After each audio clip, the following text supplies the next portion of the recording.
बिस्मिल्लाहिर्रहमानिर्रहीम।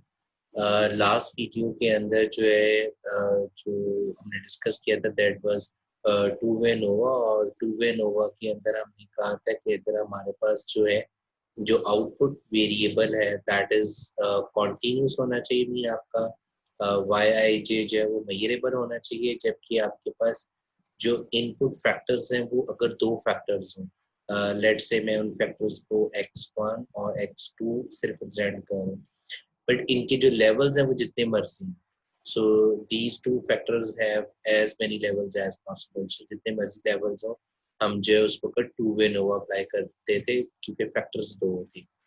आज हम डिस्कस कर रहे हैं कि अगर हमारे पास तीन या तीन से ज्यादा अगर फैक्टर्स हों तो उस सिचुएशन के अंदर हम कौन सा मेथड अप्लाई कर सकते हैं to analyze the empirical model. Like अगर मेरे पास तीन फैक्टर्स हो जाएं या चार फैक्टर्स हो जाएं और उनके लेवल्स जितने मर्जी हो, तो उस सिचुएशन के अंदर हमारे पास कौन सा मेथड अवेलेबल है, that is called as factorial ANOVA. So factorial ANOVA जो है वो हम इस सिचुएशन के अंदर अप्लाई कर सकते हैं।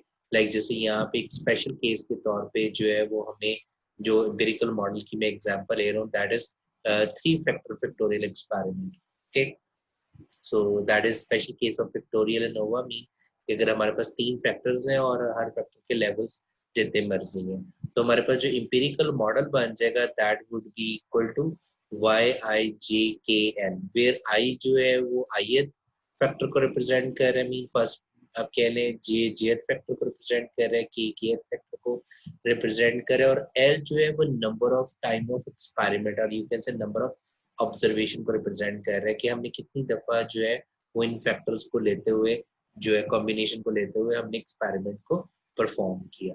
और लाइक जैसे हमने वन वे नोवा में टू वे नोवा में हमने देखा था कि we need to develop analysis of variance table, so उसी तरीके से सेम टाइप ऑफ इंफॉर्मेशन जो है वो हम थ्री वे नोवा में या मल्टीवेरिएट फैक्टोरियल नोवा के अंदर जो है वो हम डेवलप कर रहे होते हैं।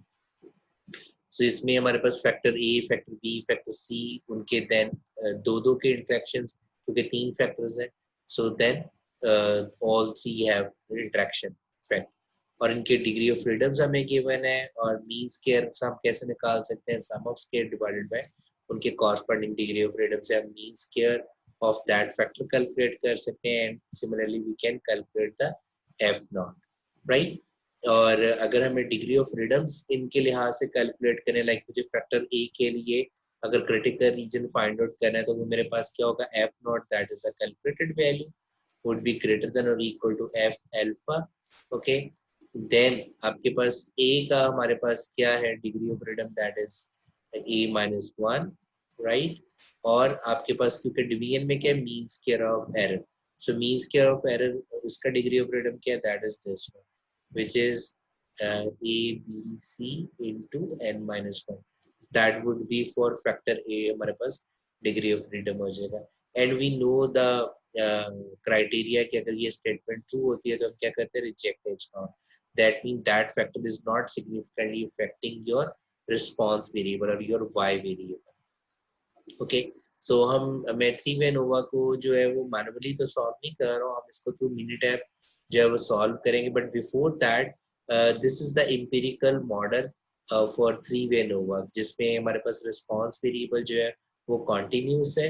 Okay, this is indicating the grand average, this is indicating the factor treatment one, और you can say the factor one average, factor two average, factor three average को इंडिकेट करें, and then this is indicating the interaction between two factors, and then all three factors interaction, and in the end we have a error term. So let's discuss this three way nova through मिनीटैप क्या मिनीटैप के जरिए इसको किस तरीके से जो है वो सॉल्व कर सकते हैं। सो उसके लिए जो है मैंने जो है वो डेटा जो स्टोर करवाया हुआ that is this one. So इसमें मेरे पास ये जो डेटा है that is basically a soft drink bottles की प्रोडक्शन के पॉइंट ऑफ व्यू से डेटा है, और उसमें जो हमने फैक्टर्स लिए हुए हैं that is basically percent carbonation, okay, then we have taken the operating pressure and then line speed, so these are the three factors. और जो हमने लेवल्स इनके डिफाइन किए हुए हैं कार्बोनेशन के, दैट इज कि अगर हम 10% कार्बोनेशन रखते हैं तो हमारे पास जो रिस्पॉन्स वेरिएबल है वो क्या आता है। So what is the response, वो भी हम डिस्कस करते हैं। इसी तरीके से हमने लेवल 12 डिफाइन किया हुआ है और 14। So these are the 3 level जो कि हमने डिफाइन किया हुआ है फॉर फैक्टर कार्बोनेशन के। इसी तरीके से हमने 2 लेवल्स डिफाइन किए हुए हैं फॉर ऑपरेटिंग प्रेशर बी के लिए, that is 25 as well as 30। For speed के लिए भी हमने जो है वो 2 फैक्टर्स डिफाइन किए हुए हैं, 200 एज वेल एज 250। ओके, अब हमारे पास वो कहते हैं कि जब हम एक्सपेरिमेंट परफॉर्म कर रहे हैं, सो जब हमारे पास कार्बोनेशन 10, प्रेशर 25 और स्पीड अगर हम 200 रखें, तो हमारे पास जो रिस्पॉन्स आता है दैट इज हमने ये जो लिया हुआ है that is a deviation from the target, कि हमारे पास जो आउटपुट आई है, हमने एक टारगेट रखा हुआ था, उस आउटपुट का उस टारगेट से कितना डिफरेंस आ रहा है। सो ऑब्वियसली हम इस डेविएशन को मिनिमाइज करना चाहते हैं। सो वो उस डिफरेंस को हमने लेके रखा हुआ है। सो दिस इज इंडिकेटिंग कि हमारे पास क्या आ रहा है कि हमने टारगेट से कम या ज्यादा। सो नेगेटिव मीन्स कि हम यहाँ पे क्या कह रहे हैं कि उसकी डेविएशन को ले रहे हैं कि अगर हमारे पास जो रिस्पॉन्स वेरिएबल है दैट इज बेसिकली कम आ रहा है compare to the target. Positive mean कि हम उसको क्रॉस कर रहे हैं, और zero mean obviously we are hitting the target. So we want to analyse this one. So इसके लिए जो मेथड हम अप्लाई करेंगे that is called as factorial ANOVA. Factorial ANOVA हम कब अप्लाई करते हैं, जब हमारे पास डिपेंडेंट वेरिएबल एक हो और इंडिपेंडेंट वेरिएबल्स मीन हमारे पास जो इंडिपेंडेंट फैक्टर्स हैं वो मल्टीपल है। एंड रिमेंबर दैट जब हम अनोवा की बात कर रहे होते हैं, अनोवा एम्पिरिकल मॉडल में, इसमें हमारा डिपेंडेंट वेरिएबल हमेशा कॉन्टिन्यूस होगा, ओके, मीन क्वांटिटेटिव होगा, जबकि डिपेंडेंट इंडिपेंडेंट वेरिएबल्स जो होंगे वो हमेशा जो है वो नॉमिनल स्केल के होंगे, मीन जो जस्ट डिफरेंशिएट करने के लिए यूज किए थे। जैसे अब we can take carbonation 10% or a 12% or a 14%, ठीक है। So these are the nominal scale की, अगर 10% रख के करते हैं तो क्या आता है, 12 रखते हैं तो क्या आता है। So just this is considered to be a nominal. Okay, so अब अगर मुझे इसको मिनी टैप के जरिए परफॉर्म करना है, सो परफॉर्म करने के लिए मैं क्या करूंगा, I will go to stats ANOVA. So I have a general linear model, and then I will click on fit linear general linear model. Okay. So इसके ऊपर जो है वो मैं इसको क्लिक कर दूंगा। So इसको क्लिक करने के बाद हमारे पास क्या है कि सबसे पहले जो रिस्पॉन्स है उसमें क्या हमने थ्रो कर देना है, उसमें हमने थ्रो करना है या सेंड कर देना है हमारे रिस्पॉन्स वेरिएबल को। और फैक्टर्स में हमारे पास जो फैक्टर्स थे that is these 3 are the factors. So इनको हमने फैक्टर्स में सेंड कर देना। ओके, उसके बाद नेक्स्ट स्टेप हमारे पास क्या होगा, we will click on the model. Okay, model में हमारे पास वो सिंगल फैक्टर्स गिवन है। सो यहाँ पे हमने अब करना क्या है कि हमने सबसे पहले तो वो कह रहे हैं कि आप इनके इंटरेक्शन को इनकॉर्पोरेट करना चाह रहे हैं in your model. So obviously सब में हम क्या करेंगे, सबसे पहले तो हम इन तीनों को सिलेक्ट कर लेंगे, और दो दो का इंटरेक्शन करके भी हमें ऐड करना है मॉडल के अंदर, और एज वेल एज ऑल 3 का इंटरेक्शन भी हम मॉडल के अंदर ऐड करना है। ओके, सो हमने अब ऐड कर दिया, दैट मीन हम इनके मेन इफेक्ट्स भी देख सकेंगे, हम इनके इंटरेक्शन इफेक्ट्स भी देख सकेंगे।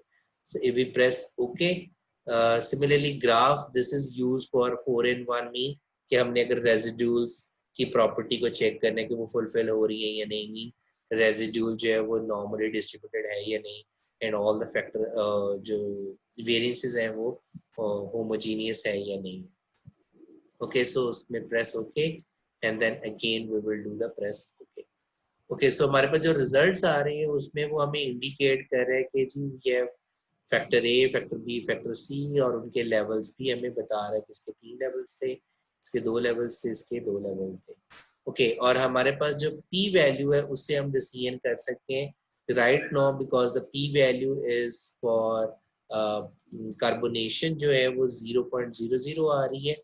सो दिस इज इंडिकेटिंग कि हमारे पास जो आ रहा है वो this one, this is significant, ठीक है। सो दैट मीन क्योंकि पी वैल्यू जो है वो हमारे पास आ रही है जी less than our predecided alpha, so let's say वो मैं 5% ले रहा हूँ। So that mean this is a significant factor. So इसका मतलब क्या हुआ कि जो कार्बोनेशन है वो सिग्निफिकेंटली इफेक्ट कर रही है हमारे रिस्पॉन्स वेरिएबल को, दैट इज कि वो सिग्निफिकेंटली इफेक्ट कर रही है कि हमारा जो आउटपुट आ रहा है वो टारगेट से डेविएट कर रहा है, कि अगर हम अपने कार्बोनेशन परसेंटेज को इंक्रीज या डिक्रीज कर रहे हैं। सिमिलरली प्रेशर भी जो है वो सिग्निफिकेंटली इफेक्ट कर रहा है रिस्पॉन्स वेरिएबल को, लाइन स्पीड भी कर रही है। बट अगर हम देखें नीचे ये इंटरेक्शंस, सो ए और सी मीन कार्बोनेशन और स्पीड के इंटरेक्शन, प्रेशर और स्पीड का इंटरेक्शन, और ऑल थ्री का इंटरेक्शन जो है वो सिग्निफिकेंटली इफेक्ट नहीं कर रहा। As well as we can also see that कि ये काफी करीब है, सो दैट मीन हमें इसको जो है वो लाजमन इनकॉर्पोरेट करना चाहिए टू चेक, क्योंकि ये हालांकि यहाँ पे देखा जाए अगर हम, तो ये 5% से बड़ा है।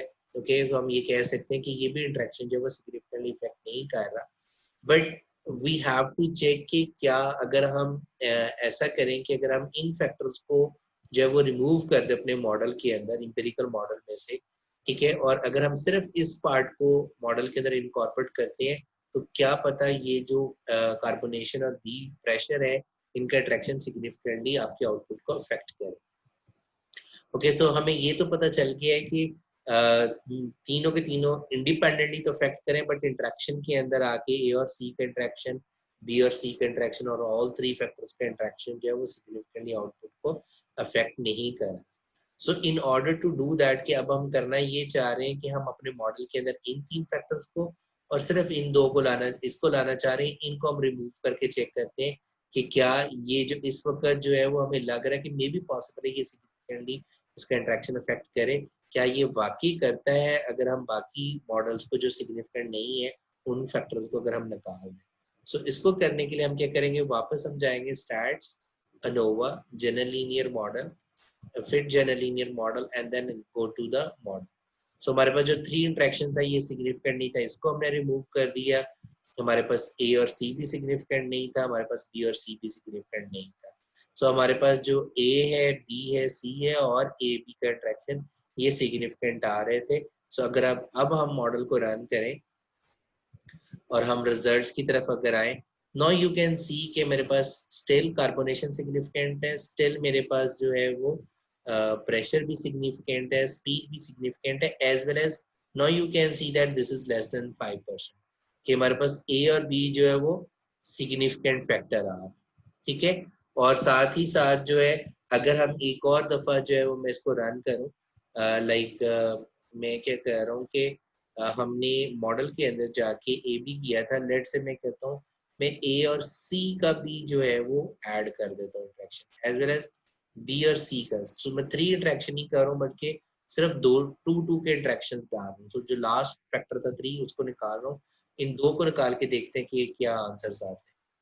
सो अगर हम इन तीन को डाल के देख रहे हैं तो अगेन स्टिल सिग्निफिकेंट है और ये सारे सिग्निफिकेंट नहीं है। सो रिमेंबर दैट मीन हमारा जो ओवरऑल कंक्लूजन यहाँ से ये निकल रहा है कि हमारे पास जो सिग्निफिकेंट फैक्टर्स बन रहे हैं वो कार्बोनेशन, प्रेशर, स्पीड जो है वो सिग्निफिकेंट है, as well as carbonation and pressure का जो इंट्रैक्शन है वो सिग्निफिकेंटली इफेक्ट कर रहा है, बाकी जो फैक्टर्स है वो सिग्निफिकेंट नहीं है, मींस ए और सी और बी और सी का इंट्रैक्शन नहीं है। So that mean we can rely on which model, we can rely on the second type of model जो हमने किया था, which is this one, कि जिसमें हमारे पास फैक्टर ए बी सी और ए और बी का इंट्रैक्शन जो है वो सिग्निफिकेंट फैक्टर्स हैं। Now we come to R square. So R square जैसे हमने पहले भी एक्सप्लेन किया था कि जो वाई रिस्पांस वेरिएबल के अंदर जो वेरिएशन आ रही है, दैट इज अप्रोक्सीमेटली 96% जो वेरिएशन है वो these factors are able to explain. Okay, so these factors like carbonation, pressure and speed जो है, और as well as carbonation और pressure का जो इंट्रैक्शन है, इनकी वजह से जो आउटपुट के अंदर जो वेरिएशन आ रही है या रिस्पांस वेरिएबल के अंदर वेरिएशन आ रही है वो 96% जो है वो ये वाले फैक्टर्स एक्सप्लेन कर पा रहे हैं, remaining 4% we don't. Okay, so that is basically factorial analysis of variance, उसके पॉइंट ऑफ व्यू से हमारे पास आ जाता है। ओके, अब नेक्स्ट क्वेश्चन हमारे पास क्या आ जाता है कि अब हमने ये तो देख लिया कि carbonation factor, pressure factor, speed factor और इनका इंट्रैक्शन जो है वो सिग्निफिकेंट है। सो अब अगर हमें पेयर वाइज चेक करना हो कि मीन वो कौन से कार्बोनेशन फैक्टर के लेवल से जो है वो ये इक्वल है या सिग्निफिकेंट है या सिग्निफिकेंट नहीं है, तो उसके लिए अगर हम नीचे आए तो जो कॉफिशिएंट वाला टेबल है उसके अंदर वो हमें दे रहा है कि कार्बोनेशन ए लेवल 10, ठीक है, वो सिग्निफिकेंटली डिफरेंट है फ्रॉम अदर्स। इसी तरीके से 12 भी सिग्निफिकेंटली डिफरेंट है फ्रॉम अदर्स, बिकॉज जो पी वैल्यू है वो हमारे पास जो है वो 5% से कम आ रही है।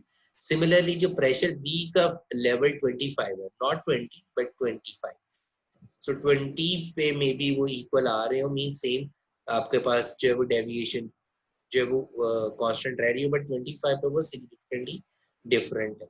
इसी तरीके से जब इंट्रैक्शन में हम आते हैं तो जब हमारे पास कार्बोनेशन 10 और प्रेशर 25 रखा जाता है तो वो सिग्निफिकेंटली डिफर करता है, ठीक है, बट 12 और 25 पे वो सिग्निफिकेंटली इफेक्ट नहीं करता। सो इस वाले पोर्शन को हम इग्नोर भी कर सकते हैं, बट जिसकी वजह से हमने कहा था हमारे पास एक ये रिग्रेशन मॉडल बन के आ रहा है। सो रिग्रेशन मॉडल हम किस तरीके से बना रहे होते हैं, this coefficient plus this one into carbonation pressure 10 plus this one into percentage of carbonation 12 and so on. So ये हमारे पास एक रिग्रेशन इक्वेशन बन के हमारे पास आ रही है। सो इसकी जो वैल्यूज है इसकी इंटरप्रिटेशन हम आगे जाके इंशाल्लाह डिस्कस करेंगे। फिलहाल जस्ट ये याद रखिएगा कि वी कैन ऑल्सो प्रेडिक्ट कि अगर हमारे पास कार्बोनेशन की वैल्यू जो है वो इंक्रीज या डिक्रीज कर रही हो तो हमारे पास रिस्पॉन्स क्या आएगा। वो अगर आप देखो तो शुरू में आपको उसकी फैक्टर कोडिंग भी देता है। सो बेसिकली आप इस तरीके से वैल्यू को इंक्रीज या डिक्रीज करके देखते हो। सो ये हम लेटर डिस्कस करेंगे कि वो हमारे पास क्या होगा, लाइक उसको हम किस तरीके से डील करेंगे। एज वेल एज हमने डिस्कस किया था दैट वाज के एरर की प्रॉपर्टी, और वो भी हमारे पास फुलफिल हो रही है, एरर नॉर्मली डिस्ट्रीब्यूटेड लग रहा है और वेरिएंसेस भी ऑलमोस्ट हमें अप्रॉक्सीमेटली कांस्टेंट लग रहा है, मीन होमोजेनियस वेरिएंस अप्रॉक्सीमेटली हमें लग रहा है। सो कोई ट्रेंड नहीं हमें शो हो रहा, so we can make conclusion कि हमारे पास जो रेजिडुअल्स है वो उसमें होमोजेनिटी एग्जिस्ट कर रही है। ओके, नेक्स्ट हमारे पास हम क्या करते थे कि हमने अगर ग्राफिकली चेक करना है, सो ग्राफिकली के लिए हम चेक करने के लिए we can draw the factorial plot. So if we click on the factorial plot and you can select terms display only model, mean अब वो सिर्फ और सिर्फ जो मॉडल के अंदर जो सिग्निफिकेंट फैक्टर्स हैं उन्हीं को ही मॉडल के अंदर जो है वो कंसिडर करेगा। ओके, मीन उन्हीं को ही लेके प्लॉट बनाएगा। और ग्राफ कौन कौन से हम बनाना चाह रहे हैं, मेन प्लॉट भी और इंटरेक्शन प्लॉट भी, ठीक है जी। सो प्रेस ओके अगर हम कर दें, so now we can also see that कि हमारे पास जो फैक्टर आ रहा है that is this is also significant. मैंने आपको बताया था कि मेन इफेक्ट को हम किस तरीके से प्लॉट जो है वो इंटरप्रेट कर सकते हैं इन अ प्रीवियस वीडियो, कि अगर ये हॉरिजॉन्टल है तो that mean that factor is not a significant, mean एक लेवल से दूसरे लेवल के ऊपर जाने से हमारे आउटपुट के ऊपर कोई फर्क नहीं पड़ रहा। But now we can see that from here कि जैसे ही हम लेवल 10 से 12 पे आते हैं तो वो सिग्निफिकेंटली इंक्रीज हमें दिखा रहा है। सो कार्बोनेशन को इंक्रीज करने से हमारा जो रिस्पांस वेरिएबल है वो भी इंक्रीज हो रहा है, और रिस्पांस वेरिएबल इंक्रीज से क्या मुराद है, दैट मीन कि हमारा वो उतना ज्यादा डेविएट कर टारगेट से। सो अगर हम चाहते हैं कि वो टारगेट से कम डेविएट करें, सो हमें कार्बोनेशन जो परसेंटेज है वो कम से कम रखनी पड़ेगी। सिमिलरली प्रेशर भी जो है वो हमें कम से कम रखना पड़ेगा। सिमिलरली स्पीड भी हमें लो से लो रखनी पड़ेगी, ठीक है जी। That is mean effect plot हमारे पास आ जाता है। ओके, अब अगर हम देखें हमारे पास जो आ रहा है that the next one is that is basically the interaction plot. Okay, so interaction plot जो है वो हमें क्या इंडिकेट कर रहा है कि इस वक्त जो हमारे पास जो है वो देखने में जो हमें लग रहा है, वो देखने में हमें ये लग रहा है कि जो कार्बोनेशन और ऑपरेटिंग है वो पैरेलल है, बट यहाँ पे जो है वो गैप थोड़ा कम है, यहाँ पे ज्यादा है। सो मे बी पॉसिबल है कि कार्बोनेशन और ऑपरेटिंग जो है वो इनका इंटरेक्शन इफेक्ट करे, ठीक है। बट अगर हम देखें कार्बोनेशन और लाइन स्पीड पे ऑलमोस्ट एवरी लेवल के ऊपर जो गैप है वो सेम है, दैट इज इंडिकेटिंग पैरेलल। सो वो हमें इंडिकेट कर रहा है कि कार्बोनेशन और लाइन स्पीड जो है वो सिग्निफिकेंटली इफेक्ट नहीं कर रहा। सिमिलरली अगर हम देखें कि प्रेशर और लाइन स्पीड के ऊपर लोअर लेवल पे गैप कुछ और है और अपर पे कुछ और है, सो ये भी हम कह सकते हैं कि it may affect there interaction pressure और लाइन स्पीड का। बट ऊपर हमने जब क्वांटिटेटिवली एनालाइज किया सो वी फाइंड दैट कि कार्बोनेशन और ऑपरेटिंग ये सिग्निफिकेंटली जो है वो अफेक्ट नहीं कर रहा, मीन इनका जो डिफरेंट लेवल रखने से आपके रिस्पॉन्स पे सिग्निफिकेंटली चेंज नहीं आ रहा। जबकि प्रेशर और लाइन स्पीड का जो है उनके डिफरेंट लेवल रखने से, उनके इंटरेक्शन से आपके आउटपुट के ऊपर सिग्निफिकेंट इफेक्ट आ रहा है। सो दैट मीन प्रेशर और लाइन स्पीड तो हम कह सकते हैं कि सिग्निफिकेंट फैक्टर है, बट जो बाकी दो इंटरेक्शन है वो सिग्निफिकेंट नहीं है। सो ये हम ग्राफिकली तो देख के नहीं बता सकते। I am talking about with respect to the ANOVA table. So वहां से हमें पता चला कि ये इंटरेक्शन जो वो सिग्निफिकेंट है, ठीक है।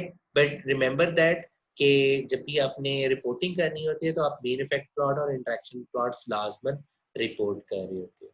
ओके, जो नेक्स्ट स्टेप हमारे पास होता है दैट इज बेसिकली कि हमने अगर जो है वो कंपैरिजन करना, पेयर वाइज कंपैरिजन करना हो, लाइक द टकी टेस्ट है हमारे पास, फिशर्स एलएसटी टेस्ट है, there are monophonic regression test है। सो हम क्या करेंगे, we will come to ANOVA general linear model and comparison. So what kind of comparison method you want to use? So Tukey है like pair wise करना चाह रहे हैं या कंट्रोल? सो हम हमेशा जो है वो प्रेफर कीजिएगा पेयर वाइज। सो मैं यहाँ पे जो है वो फिशर टेस्ट यूज कर रहा हूँ और मैं किसको ले रहा हूँ, जो मेरे पास सिग्निफिकेंट फैक्टर्स थे। सो जो नॉन सिग्निफिकेंट है मैं उनको नहीं ले रहा। ओके, सो ये वाले आ रहे हैं। और दिस वन इंटरवल प्लॉट अगर आप बनाना चाहो तो फिलहाल मैं उसको स्किप कर रहा हूँ। Okay, that is just the view model. Okay, test and confidence intervals पे press okay and then press okay. Now we can see that कि जो हमारे पास जो फर्स्ट फैक्टर है कार्बोनेशन का, उसके 3 लेवल्स थे। तो वो हमें ये बता रहा है कि तीनों के तीनों लेवल्स एक दूसरे से सिग्निफिकेंटली डिफरेंट है, ठीक है। अगर लेटर इनके दरमियान कॉमन ना हो तो दैट इज इंडिकेटिंग कि वो सिग्निफिकेंटली डिफरेंट है। Same we can also check from the P values, कि पी वैल्यूज भी हमें यही बता रही हैं कि carbonation level 12 or 10 जो वो significantly different है from each other. Same is the 10 and 14, 12 and 14 as well. Now we come to the second factor which is operating pressure. So operating pressure भी जो है वो significantly different है क्योंकि letter जो है वो same नहीं है. Same is the case with respect to the p value. Okay, now we come to the third factor that is also indicating कि हमारे पास जो दोनों levels हैं वो significantly different है. Same is case the for p value. Okay, और अब ये हमारे पास interaction के point of view से show कर रहा है कि जब हमारे पास प्रेशर कार्बोनेशन 14% थी, प्रेशर 30% था, तो ए ग्रुप में आ रहा है। सो अगर लेटर जिनके कॉमन नहीं है तो वो सिग्निफिकेंटली डिफरेंट है। सो ओनली जब हम कॉम्बिनेशन लेते हैं जी, कार्बोनेशन का 12 और प्रेशर का 25 और कार्बोनेशन 10% और प्रेशर 30, तो ये सिग्निफिकेंटली इक्वल है। अदरवाइज बाकी कॉम्बिनेशन में जो रिस्पॉन्स है वो डिफरेंट हमारे पास आ रहा है। Same is we are getting from the p value. I hope this is clear. ठीक है, you got my point. Okay, so next जो हमारे पास आ जाता है कि आफ्टर कंपैरिजन अब मुझे ये चेक करना है कि लाइक मुझे अपने रिस्पांस को ऑप्टिमाइज करना है। रिस्पांस ऑप्टिमाइजेशन के पॉइंट ऑफ व्यू से हम क्या करना चाह रहे हैं कि सपोज जैसे हमारे पास था कि जी रिस्पांस का जो है that is basically deviation from the target.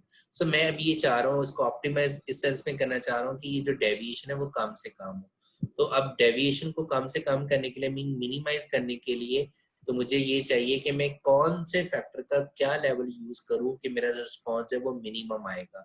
Okay, so optimise करने के लिए हमारे पास मिनी टैब के अंदर जो फैसिलिटी अवेलेबल है, we can go to start ANOVA general linear model and then we have a response optimizer. So if I click on response optimizer, okay, so मैं क्या करना चाह रहा हूँ, so हमारे पास multiple options available है। So I want to minimize my response और options में फिलहाल मैं कोई कंस्ट्रेंट वगैरह नहीं रख रहा हूँ, इसको जस्ट प्रेस ओके कर रहा हूँ। So again if I press okay, so मेरे पास जो रिजल्ट्स में अगर आ रहा है, अगर अब मैं ग्राफ पे मैं डायरेक्टली आ जाऊं तो वो मुझे यहाँ पे भी सेटिंग वैसे शो कर रहा है। सो मुझे वो कह रहा है कि अगर आपके पास जो है वो जो अगर आप रिस्पांस को ऑप्टिमाइज करना चाह रहे हो, so the optimum value mean जो रिस्पांस की जो डेविएशन हमारे पास आ रही होगी वो हमारे पास क्या आ रही होगी, दैट इज दिस वन।